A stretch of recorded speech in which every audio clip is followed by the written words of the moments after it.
করেন, শিরক আর কুফর করে ঈমানকে নষ্ট করবেন না। যদি আপনার ঈমান নষ্ট হয়ে যায়, অন্তর নাপাক হয়ে যাবে, তখন আর যাকাত সদকা নামাজ রোজা 2 পয়সার মূল্য হবে না। আপনি আল্লাহর কাছে যখন হাসরে দাঁড়াবেন, আপনার পরিচয় হবে আপনি কাফের। পক্ষান্তরে আপনার ঈমান যদি ঠিক থাকে, আমলনামায় কোনো নেক নাই, হাসর হবে আল্লাহর সামনে, আপনি মুমিন। তখন আল্লাহর ইচ্ছা আপনারে বিনা আযাবেও বেহেশত দিতে পারেন। আর যদি আযাব দেন, অবশ্যই আযাবের পর আল্লাহ রাব্বুল আলামিন আপনারে জান্নাত দিবেন। এটাও বুখারী শরীফের হাদিস। ফাহুয়া ইলাল্লাহ ইন শাআ আফা আনহু ওয়া ইন শাআ আকাবাহু।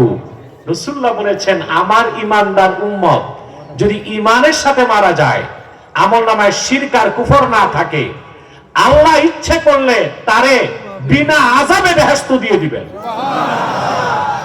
আর যদি শাস্তি দেন, তবুও তারে বেহেশত দিবেন, যেহেতু তার ঈমান আছে। অপরদিকে যার ঈমান নাই, কাফের।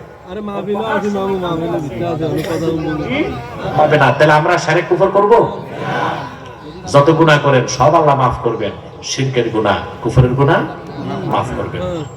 আল্লাহর হাবিব সাল্লাল্লাহু আলাইহি সাল্লামের জলিলুল কদর সাহাবী ছিলেন ওয়াহশী। নাম শুনছেন? আমির হামজার হত্যাকারী।